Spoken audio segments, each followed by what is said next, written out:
Eu tenho para mim também que talvez quanto menos a gente sabe de toda a infraestrutura que ocorre dentro da Ordem Demolei, tudo o que acontece, parece que a gente vive mais. Eu penso que quando eu não tinha conhecimento, por exemplo, do que era um mestre conselheiro regional, o que era um oficial executivo, quando eu não sabia o que era um gabinete estadual, eu acho que eu via com tipo olho de criança, tá ligado? Pra a Demolei. E eu trabalhava, fazia ali, ia pra filantropia, porque, pô, velho, era massa, tá, não sei o quê.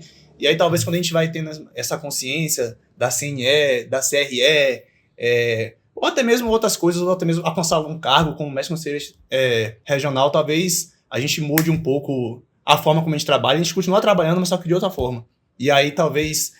E aí que vem essa propagação, né? Porque antes eram grandes picos. Tinha um capítulo em Salvador que era muito forte, um capítulo Conquista que era muito forte. E aí ia nascendo Poções, já não sabia tanto como é que funcionava aqui. E Piauí já não sabia tanto como é que funcionava. E aí, conforme foi tendo essa evolução da Ordem Demolei, que foi chegando lá, aí começa também a mudar o pensamento. E eu já escutei isso de muitas outras pessoas, acho que o pessoal do capítulo de Eunápolis, não lembro se foi Eunápolis, ou foi Teixeira? Acho que foi de Teixeira, que também tinha isso. Os meninos não conheciam muito como é que funcionava toda a infraestrutura, então eles eram muito ligados ali no que o capítulo fazia. E eles botavam sangue para fazer aquilo ali.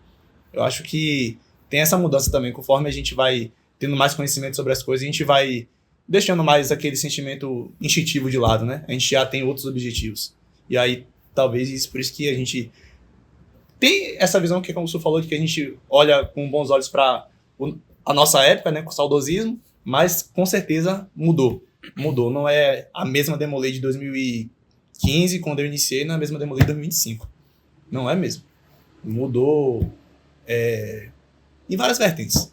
Então, mas eu vejo com, tipo assim, eu vejo com bons olhos. Não, eu não falo que, tipo assim, mudou e pra ruim. Essa evolução que teve melhorou muita coisa. Então, hoje em dia, os meninos, todos os capítulos, por exemplo, terem mais acesso ao gabinete estadual quer dizer que dá pra gente fazer trabalhos maiores. Então, esses trabalhos chegam mais facilmente aos capítulos, seja através das próprias redes sociais, por exemplo. Então, tem sempre os prós e contras, mas eu acho que no final a Demolei Bahia, né, que é aqui que a gente fala mais, tá evoluindo como um todo. Questão de visão, por exemplo. Canguçu, ele foi o meu regional. Eu via Canguçu como um cara, pô, velho, é outro nível, tá ligado? E, tipo assim, hoje em dia eu vejo, por exemplo, Rafoso, que acabou de passar. Rafoso é meu amigo. É, tipo assim, é um cara que eu vejo normalmente e ele foi regional, foi um grande regional. Mas, tipo assim, é muito diferente a visão que eu tinha de Canguçu pra visão que eu tinha de Rafoso atuando. Sim. Hoje o mestre conselheiro estadual foi um cara que foi meu segundo conselheiro. Então, é uma outra intimidade. E, na época, quando eu fui mais conselheiro, quem era mais conselheiro estadual era Daniel. Quando eu fui pro conclave, eu ficava olhando pra Daniel assim, eu falava, caraca, velho, o mais conselheiro estadual, pô, tá ali, não sei o quê. Eu lembro até que Couto uma vez falou que quando ele foi mais conselheiro regional da, então, região sudoeste, se eu não me engano, quando ele foi pra Guanambi, foi o primeiro mais conselheiro regional que foi pra Guanambi. Os caras ficavam, caraca, velho, o regional tá aqui, não sei o quê. Então, essas visões também acabam mudando com essa evolução, né, essa interligação. Então, hoje em dia, o mais conselheiro estadual, o Whitney foi para 40 capítulos. 40 capítulos na gestão dele. Então, esse acesso também é muito mais fácil. Esse acesso melhorou muito. E isso é muito bom, pô. Excelente. É referência para os meninos que estão lá no capítulo que talvez seja interior, que esteja ali com seus 2 anos de trabalho e tá ali o estadual indo.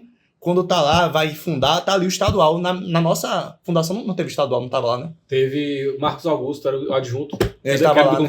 Ele fez a instalação do mestre conselheiro. Pronto, então ele tava lá. Então isso, essas referências assim, é muito importante ter, velho. É muito, muito importante. E conforme a gente vai crescendo dentro da ordem, a gente vai diminuindo um pouco essa visão, né? Então, tipo assim, o que pra mim era um regional antes, hoje em dia não é mais. O que pro capítulo de Piauí era uma CNE antes, eu vejo os primeiros mestres conselheiros falando da CNE como se fosse algo surreal. A gente conseguiu a CNE. Hoje em dia, se eu perguntar para um mestre conselheiro daqui do Guardiões, a CNE é mole. O problema mesmo é CRE, o problema é CRN, tal, não sei o quê. Então, são visões que mudam, até mesmo por conta da maturidade do capítulo que vai tendo.